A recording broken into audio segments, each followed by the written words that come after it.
मेरे YouTube page astronaut पर आपका स्वागत है। नमस्कार, मैं हूं नरेश कुमार। सबसे पहले उन दर्शकों का धन्यवाद जिन्होंने पेज को सब्सक्राइब किया है, पेज के वीडियोस को शेयर कर रहे हैं, लाइक कर रहे हैं और कमेंट बॉक्स में हमें अपनी राय भी लगातार भेज रहे हैं। दोस्तों, पिछले हफ्ते ये वीडियो नहीं आ पाया था, उसका एक टेक्निकल रीज़न था। यूट्यूब के एंड से कुछ वीडियोज़ नहीं पोस्ट कर पा रहे थे हम। तो पिछले हफ्ते गोल्ड और सिल्वर पे ना एनालिसिस आ पाया, ना ही मैं लाइव आ पाया। कोई वीडियो भी पोस्ट नहीं हो पा रहा था उसके ऊपर। तो खैर अब वो खुल गया है।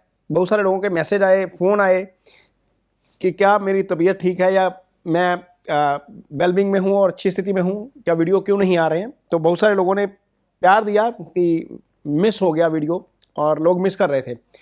बहुत सारे लोगों को शिकायत भी थी इस चीज़ के ऊपर। खैर, इतना प्यार है, इतना सम्मान है, इतनी रिस्पेक्ट है, उसके लिए भी आप सबको ग्रेटिट्यूड, सबको धन्यवाद। तो दोबारा हाजिर है।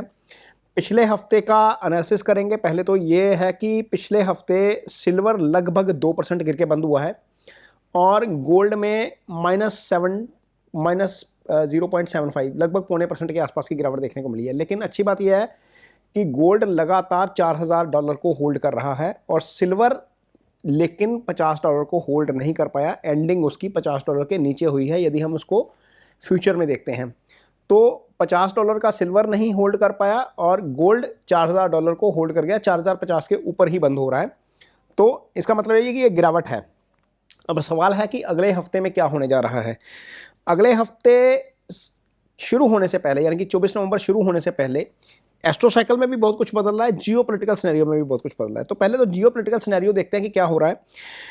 हमने देखा कि शुक्रवार रात को ट्रंप ने एक अल्टीमेटम दे दिया यूक्रेन को कि वो एक हफ्ते के अंदर जो है वो वॉर को समाप्त करे। अब सारा जो जियोपॉलिटिकल सिनेरियो है उसी वार्निंग के इर्द गिर्द घूम पड़ा। पुतिन साहब बोल रहे हैं कि जो ट्रंप का पीस फॉर्मूला है वो उसका स्वागत करते हैं। अब देखिए हो क्या रहा है। एक तरफ तो ट्रंप ने इंडिया जो रशिया से तेल ले रहा था वो बंद करवा दिया। ट्रंप को कोशिश की कि रशिया के ऊपर प्रेशराइज किया जाए। अब रशिया प्रेशराइज नहीं हुआ तो अल्टीमेटली क्या किया, ज़ेलेंस्की के ऊपर प्रेशर देना शुरू कर दिया कि एक हफ्ते के अंदर वो डील को जो ट्रंप ने तय की है उस डील को जो है वो माने। अब उसके ऊपर भी पता लग रहा है कि जो G20 मीटिंग है वहाँ पर यूरोपियन नेशन मीटिंग करेंगे। अब जब हम ये वीडियो शूट कर रहे हैं उस समय तक मीटिंग नहीं है, मीटिंग होगी अभी। अब उसमें क्या निकलता है क्या नहीं निकलता वो एक अलग विषय है। क्या ये कन्फ्लिक्ट बढ़ेगा तो क्या या ये मामला हल हो जाएगा। तो ये दो तरह की चीज़ें इसमें सामने आ रही हैं।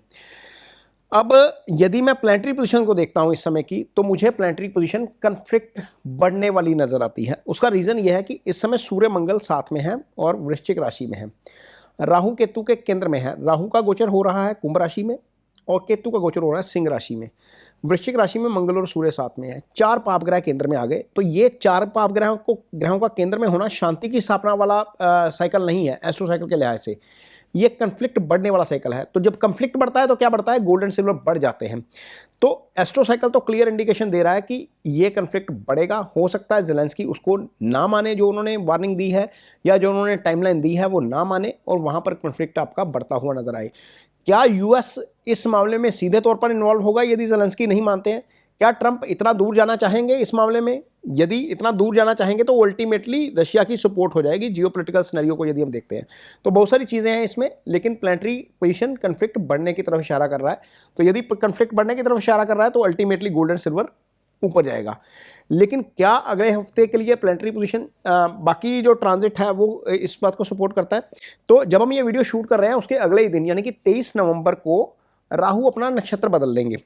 राहु शतभिषा नक्षत्र में आ जाएंगे और शतभिषा नक्षत्र में जो है, जब राहु का परफॉर्मेंस चेक करने की कोशिश की मैंने कि गोल्ड सिल्वर के ऊपर क्या इंपैक्ट आता है। 1970 के बाद 9 बार का जब ट्रांजिट था, इवन यदि हम पिछली बार का भी ट्रांजिट पकड़ लें 2007-8 वाला, जब 2007 में राहु शतभिषा में आए थे, हर 18 साल बाद ट्रांजिट होता है। तो इस साइकिल में गोल्ड बढ़ जाता है। हालांकि ये साइकिल 9 महीने का है, 8-9 महीने का, लगभग 2 अगस्त तक का साइकिल है। तो इस साइकिल में गोल्ड बढ़ जाता है। तो अल्टीमेटली ये साइकिल लॉन्ग रन के लिए गोल्ड बढ़ाने वाला ही है। अब राहु का शतभिषा नक्षत्र में आना, पावरफुल हो जाना, बहुत सारी चीज़ों को जो है वो डिस्टर्ब करेगा दुनिया में, क्योंकि जब कोरोना आया था तब भी राहु अपने नक्षत्र में थे। तो ये जो हो रहा है ये संडे सुबह 9:29 के आसपास हो रहा है।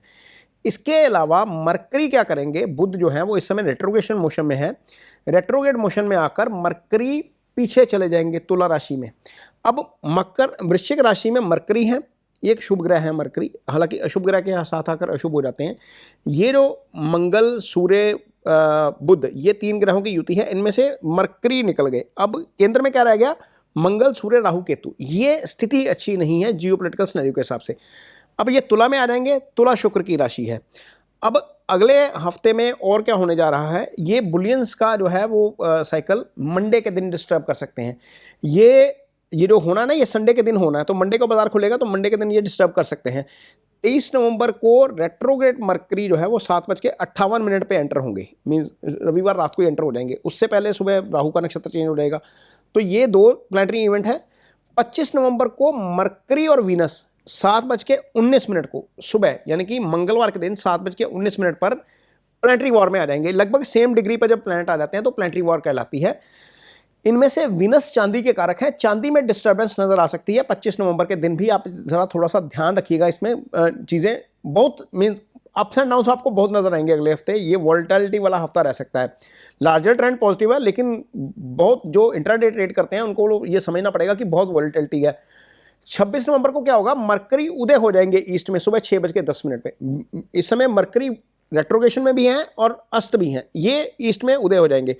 26 नवंबर को ही वीनस स्कॉर्पियो में चले जाएंगे, तुला में इस समय गोचर कर रहे हैं, ये स्कॉर्पियो में चले जाएंगे। अब देखिए, एक शुभ ग्रह पीछे आ जाएगा, तुला में आ जाएगा, एक शुभ ग्रह आगे घुस जाएगा। वो मरकरी वीनस, आपके वीनस सन एंड मार्स ये कंजंक्शन में आ जाएंगे। जब ये कंजंक्शन में आएंगे स्कॉर्पियो में, तो अल्टीमेटली शुक्र का पाप ग्रहों के साथ आना चांदी में तेजी ले आता है। तो ये 26 को होने जा रहा है। यहां पर आप देखेंगे कि चांदी में यदि एक गिरावट आती है तो वहां से तेजी बन जाएगी वापस। तो अल्टीमेटली क्या स्थिति हो गई, वॉलेटिलिटी वाला पोजीशन हो गया एस्ट्रो साइकिल के लिहाज से।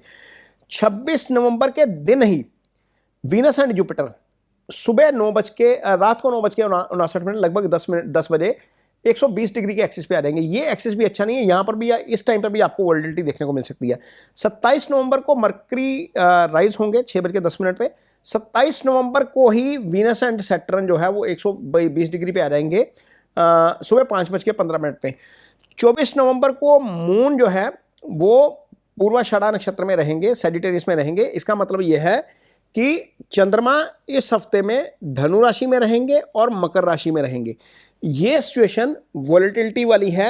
चंद्रमा ये जो 24 तारीख का दिन है, इसलिए आपने गोल्ड सिल्वर में कोई भी ट्रेड करना है, कोई भी पोजीशन लेनी है, कुछ भी करना है, तो मेक इट श्योर कि यदि आपका ट्रेड एग्जीक्यूट होता है, आपका टारगेट के ऊपर पहुंचता है, ग्रीड एंड फेयर में मत फंसिएगा।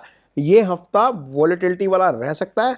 हाई वॉलेटिलिटी ऊपर भी हो सकती है, नीचे भी हो सकती है। इसी बीच आपका शुक्रवार के आसपास ही ट्रंप का वो खत्म हो जाएगा, जो डेडलाइन यूक्रेन को दी हुई उन्होंने।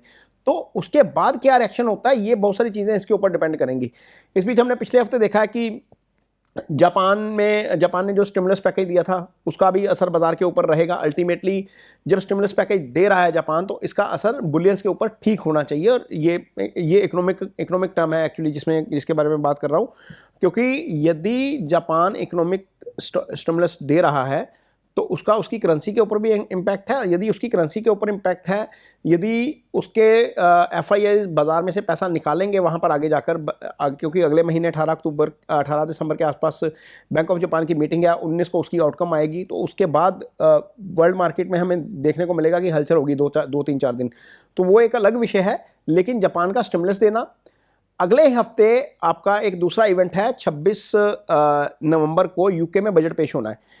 यदि उस बजट में टैक्स नहीं लगता है तो वहां पर इकोनॉमिक इशू खड़ा होगा, यदि लगता है तो वहां पर पॉलिटिकल इशू खड़ा हो जाएगा।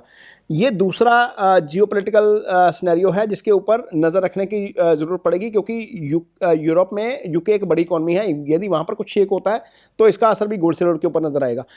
अल्टीमेटली गोल्ड एंड सिल्वर के फेवर में कॉम्बिनेशन ज़्यादा नजर आते हैं। जापान वाला जो स्टिमुलस का पैकेज है वो भी इकोनॉमिकली उसके फेवर में है। यूके में बजट में कुछ भी होता है, चाहे वो टैक्स लगाते हैं या नहीं लगाते हैं, वो भी इसके फेवर में है। जेलेंस्की वाला, यदि ट्रंप अड़ते हैं अपनी शर्त के ऊपर कि मैं ये करके ही हटूंगा, तो भी ये गोल्ड एंड सिल्वर के फेवर में है। प्लानिटरी पोजीशन तो ऑलरेडी फेवर में नजर आ ही रही है। लार्जर ट्रेंड गोल्ड सिल्वर में पॉजिटिव है, लेकिन अगला हफ्ता वोलेटाइल रह सकता है। थोड़ा सा आपको संभल कर चलना पड़ेगा। वीक वाइज, डे वाइज भी बहुत सारी चीजें हैं जहां पर आपको वोलेटिलिटी देखने को मिल सकती है। खासतौर पर सोमवार और बुधवार को ज्यादा वोलेटिलिटी देखने को मिलेगी। इसलिए कोई भी ट्रेड करना है गोल्ड एंड सिल्वर में तो बिल्कुल संभल के करेंगे और अपने जो स्ट्रिक्ट स्टॉप लॉस हैं उसके साथ काम करिएगा। हालांकि मैं जो ये वीडियो बना रहा हूँ ये सिर्फ जानकारी भर के लिए, ये नॉलेज वीडियो है। ये डिस्क्लेमर है मेरी तरफ से कि ये निवेश की सलाह नहीं है। यदि आपने कोई भी निवेश करना है कहीं पर भी, गोल्ड या सिल्वर में या मार्केट में, अपने निवेश सलाहकार की मदद के साथ करिए। ये वीडियो सिर्फ जानकारी भर के लिए बनाया गया है। ये वीडियो आपको कैसा लगा इस पर कमेंट बॉक्स में अपनी राय जरूर दीजिए। यदि वीडियो अच्छा लगे तो उसे शेयर जरूर करिए, पेज को सब्सक्राइब जरूर करिए। इसके साथ ही मुझे दीजिए इजाजत। नमस्कार।